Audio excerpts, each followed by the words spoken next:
সিপিআইএমের পথসভায় হামলার অভিযোগ ঘিরে তীব্র রাজনৈতিক উত্তেজনা ছড়িয়েছে ফালাকাটায়। ফালাকাটা ৩ নম্বর এরিয়া কমিটির অন্তর্গত বড়ডোবা সংলগ্ন জামতলা বাজারে পথসভা চলাকালীন একদল দুষ্কৃতী হামলা চালায় বলে অভিযোগ সিপিআইএমের। তাদের দাবি, হামলাকারীরা বিজেপি আশ্রিত। সভার চেয়ার ভাঙচুরের পাশাপাশি মারধর করা হয় সিপিআইএমের কর্মী সমর্থকদের। ঘটনায় গুরুতর জখম হয়েছেন বেশ কয়েকজন নেতা ও কর্মী। সিপিআইএম নেতৃত্বের তরফে ফালাকাটা থানায় লিখিত অভিযোগ দায়ের করা হয়েছে। এই ঘটনায় জেলার বিজেপি কার্যকর্তারা কেউ জড়িত নয়, দাবি আলিপুরদুয়ার জেলা বিজেপির সভাপতি মিঠু দাসের।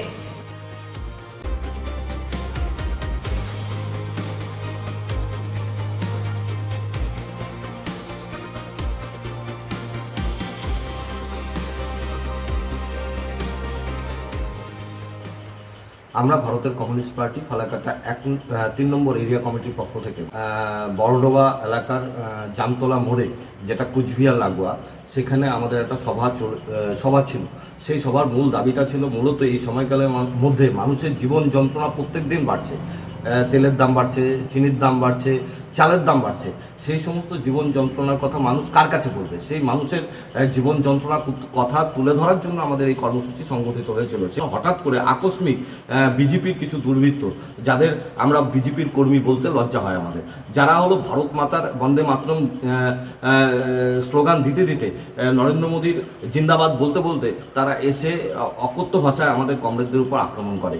আমাদের সেখানে প্রায় 50খানা চেয়ার ছিল, সেই 50খানা চেয়ার নিমেষে তারা হলো ভেঙে দেয়, ছত্রখান করে দেয়, পুরো সভাটা বানচাল হয়ে যায়, বাতিল করতে হয়। এবং সেই সভা চলাকালীন যারা সেখানে আমাদের নেতৃত্ব ছিল, বিশেষত আমাদের বক্তা যারা ছিল, আমাদের কৃষক আন্দোলনের ফালাকাটা থানা কমিটির সম্পাদক কমরেড ঈশ্বর রায়, আমাদের যুব আন্দোলনের জেলা সম্পাদক মণ্ডলীর সদস্য দীপক বর্মন, আমাদের মহিলা নেত্রী নমিতা বর্মন, আমাদের ওই এলাকার টোটো চালক ইউনিয়নের নেতৃত্ব হরেকৃষ্ণ মণ্ডল, প্রত্যেকের উপর আক্রমণ সংঘটিত হয় এবং তারা আহত হয়। এই সমস্ত কমরেডদেরকে নিয়ে আমরা হলো মেডিকেল করাই, তাদেরকে চিকিৎসা করাই এবং আমরা থানায় রাত্রেবেলা আমরা অভিযোগ দায়ের করি।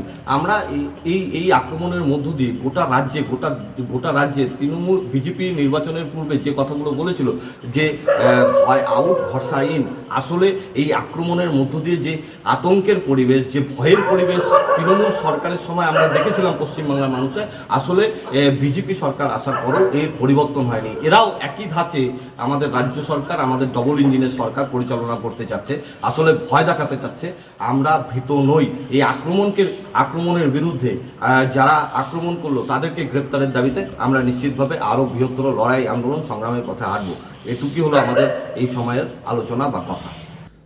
শুনুন, প্রথমত যে বিষয়টা ঘটেছে সেটা কখনোই কাম্য নয়, এবং দ্বিতীয়ত হচ্ছে যেখানে ঘটেছে সে জায়গাটি হচ্ছে ফালাকাটা বিধানসভা এবং কুচবিহার জেলা অর্থাৎ মাথাভাঙা বিধানসভা বর্ডারের মধ্যে ঘটেছে। আমার কাছে আমি যা খোঁজখবর নিয়ে দেখেছি তাতে আমি দায়িত্ব নিয়ে বলছি, আলিপুরদুয়ার জেলার ভারতীয় জনতা পার্টির কোনো কার্যকর্তা এর সাথে জড়িত নয়। ঘটনাটি ঘটেছে, এটাকে আমরা নিন্দা জানাই এবং সেই সাথে সাথে অবশ্যই প্রশাসন রয়েছে, প্রশাসন তার ব্যবস্থা নেবে।